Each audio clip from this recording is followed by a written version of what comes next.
Salut les amis, j'espère que vous allez bien. Aujourd'hui on se retrouve pour une vidéo spéciale. Alors comme d'habitude elles sont toujours spéciales, celle-là elle est spéciale parce qu'elle est sponsorisée. Gardez bien ça en tête quand vous aurez vu la vidéo, vous comprendrez pourquoi. Je vais vous présenter la Mankill Silver Wings, la trottinette du futur. On voit ça tout de suite, c'est parti.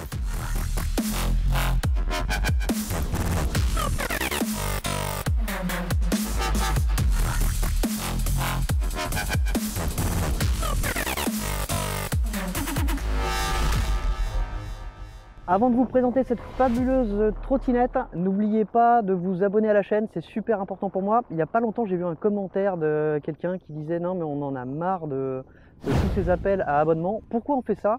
Tout simplement parce que sans abonnement, je ne peux pas contacter de professionnels et donc je n'ai rien à vous présenter.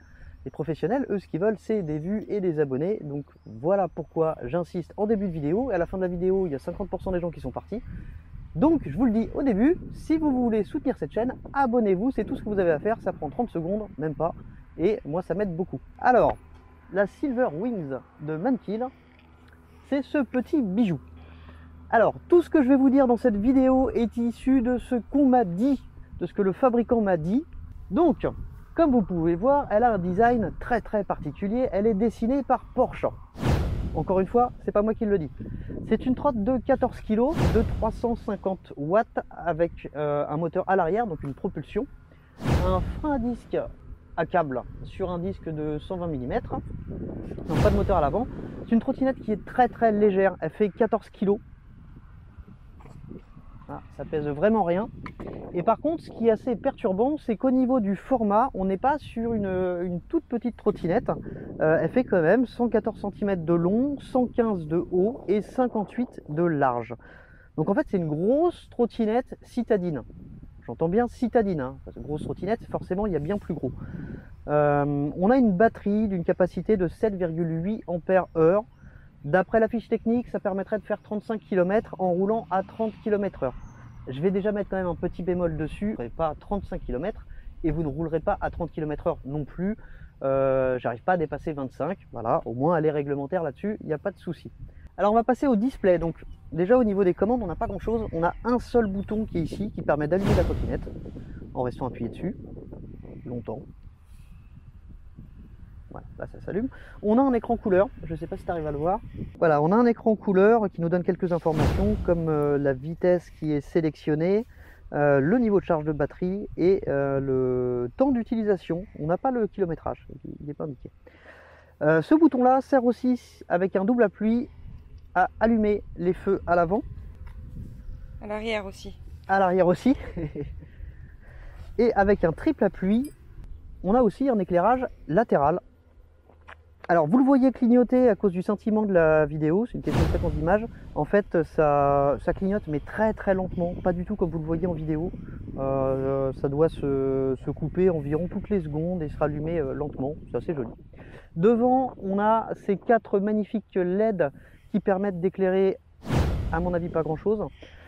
Et tant qu'on est devant, ici, caché là-dessous, on a le lock.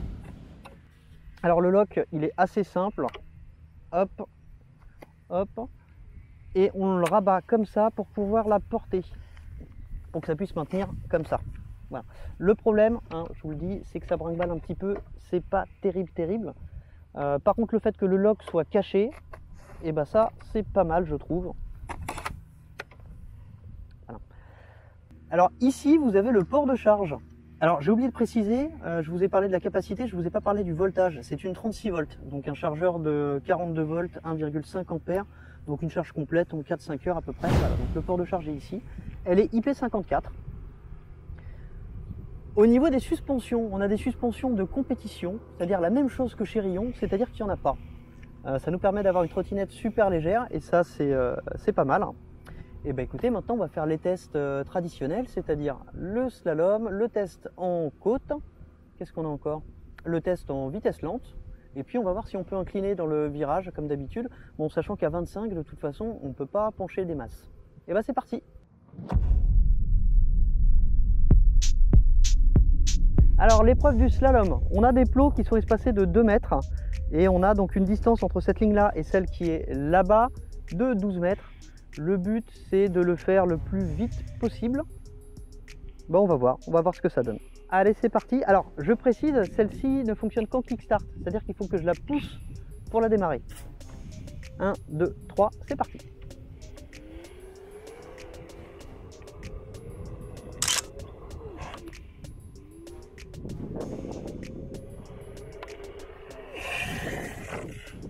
Elle est super agile. Franchement, elle est super agile parce qu'elle est super légère. Et c'est super agréable. On va faire le deuxième essai et ensuite on passe à la suite. C'est parti.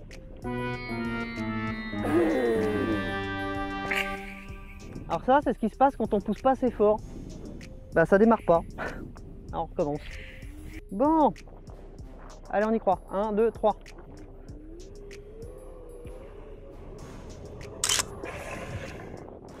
C'est pas mal ça.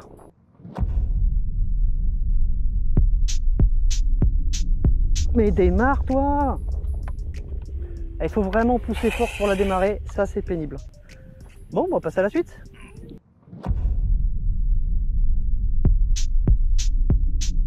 Voilà, alors on va faire l'épreuve du virage penché, bon sachant qu'à 25, je vais être plus limité par la vitesse que l'angle d'inclinaison de la trottinette.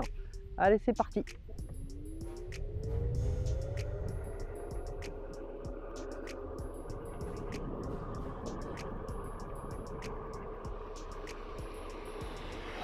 Ouais, c'est vraiment la vitesse qui bloque. Mais effectivement, elle penche, ça, il n'y a pas de problème. Ce qu'il y a, c'est qu'il n'y a pas de vitesse.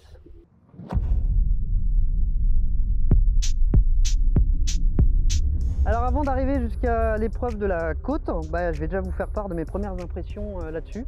Alors, elle est très légère, effectivement. Tout le poids est à l'arrière, il n'y a vraiment pas de poids à l'avant. Ce qui fait qu'elle est super maniable.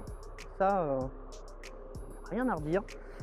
L'absence de suspension est quand même pas mal compensée par les chambres à air et par la taille des pneus qui est en 10 pouces ici.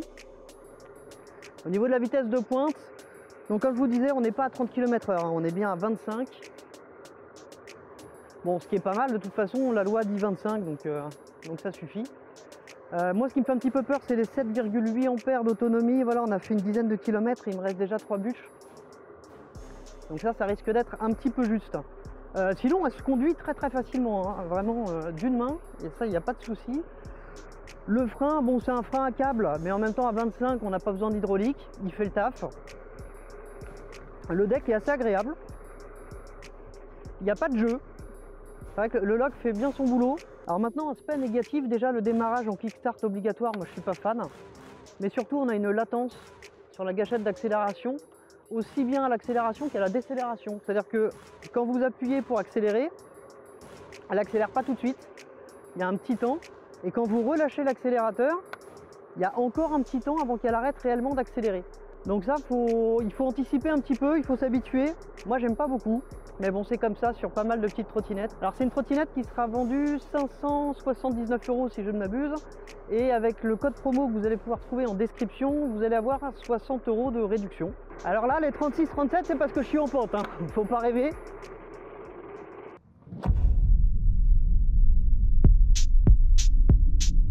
Alors voilà le second test, donc test en côte. Cette côte fait 12%, on a mis un petit checkpoint en haut, on a un départ ici. Alors là, si je démarre d'aussi loin, c'est que ça me permet d'être lancé et donc d'arriver à 25 en bas de la côte et voir comment elle monte. Et ensuite on fera une deuxième étape où là je partirai vraiment du pied de la côte à l'arrêt pour voir ce que ça fait en démarrant de cette manière là.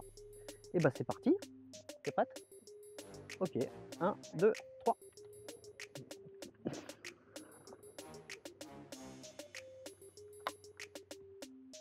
Je déteste ce putain de kickstart.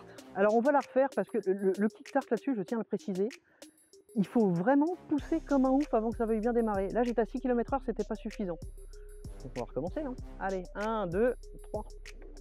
Ouais. Alors pour être franc, je le sens pas du tout. Là je suis retombé à 20, 18. Je peux pas dire que j'accélère, là je suis à 15. 12, je vais bientôt m'arrêter. Ah, ça monte encore, ça monte encore. Oh là là, 10.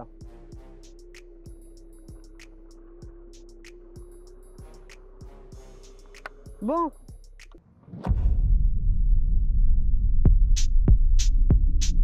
Alors voilà, je suis au pied de la côte, donc on va essayer de monter ça. Voilà, je vous le rappelle, une côte à 12%, alors 15% en haut et 10% en bas, mais en moyenne 12-13%. Et bah c'est parti, 1, 2, 3. Bon alors déjà j'atteindrai pas les 25.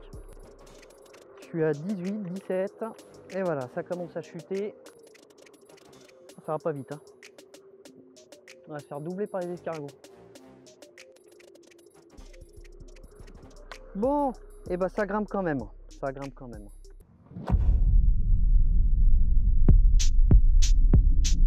Alors on va se diriger vers la dernière épreuve, c'est-à-dire le parcours de vitesse lente. Allez, c'est parti. Alors j'ai cru voir 40 s'afficher sur le compteur. Merci la pente. Bon, c'est vraiment une trotte citadine, hein. Ça, la campagne, sur des longs trajets, c'est pas la peine. Déjà de par l'autonomie, l'absence de suspension et la puissance un peu anémique. Par contre, je suis vraiment agréablement surpris par la maniabilité. C'est vraiment dommage qu'il n'y ait pas une batterie plus solide là-dessus. J'avais oublié de vous parler de la petite sonnette. On parlait du crochet à sac à main. Ah, j'ai pas parlé du crochet à sac à main, c'est vrai. Alors je vous montre ici, on a un crochet pour accrocher le sac à main, tout simplement. Voilà. Alors là, voilà, j'ai relâché l'accélérateur, j'ai réaccéléré, je n'ai plus rien. Mais t'es sérieuse là? Ah, je suis repassé en vitesse 1. Mais comment j'ai appuyé sur le bouton moi? Bah, il y a de la place sur le deck. Il y a de la place quand même sur le deck. J'étais pas convaincu par la forme, mais la forme est pas mal du tout. Alors par contre, ouais, faut pas, c'est pas le genre de trotte qu'on conduit comme ça. Faut vraiment la conduire en épi. Ouais. Bon, après une trotte qui roule à 25, en théorie, on met les pieds un peu où on veut. Il n'y a pas trop d'inertie à compenser. C'est ça. Et elle passe. Voilà, elle passe. C'est-à-dire que moi, avec l'accélération que j'ai au démarrage, et vu que je rate un démarrage sur 2, c'est plus compliqué.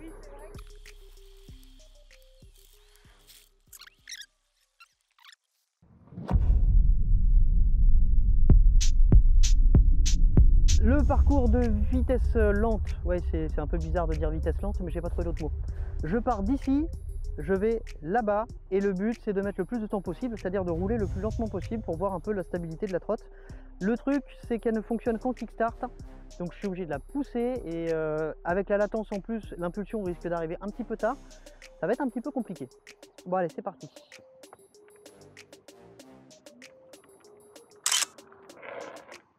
Voilà.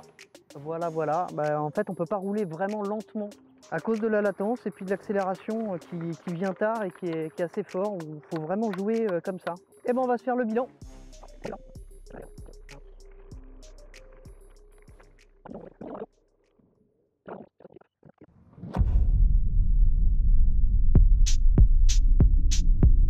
Alors voilà, on arrive à la fin de ce test. Donc pour la télémétrie, on va déjà voir si ça fonctionne parce que je suis pas sûr du tout. Qu'est-ce que je peux en dire? Elle est super sympa à conduire. Ça c'est pour les points positifs. Il n'y a rien qui bouge, il y a des bonnes idées comme ce petit truc pour mettre le sac. Elle est super légère, donc c'est le genre de trotte qu'on peut mettre facilement dans la voiture. Ça c'est pour les bons points. L'absence de suspension est quand même bien compensée par les chambres à air. Alors forcément, ça reste une citadine, on va pas faire de off-road là-dessus, mais sur du bitume, c'est pas mal du tout. Les poignées sont assez larges, j'aime bien, la largeur du guidon est bien calibrée.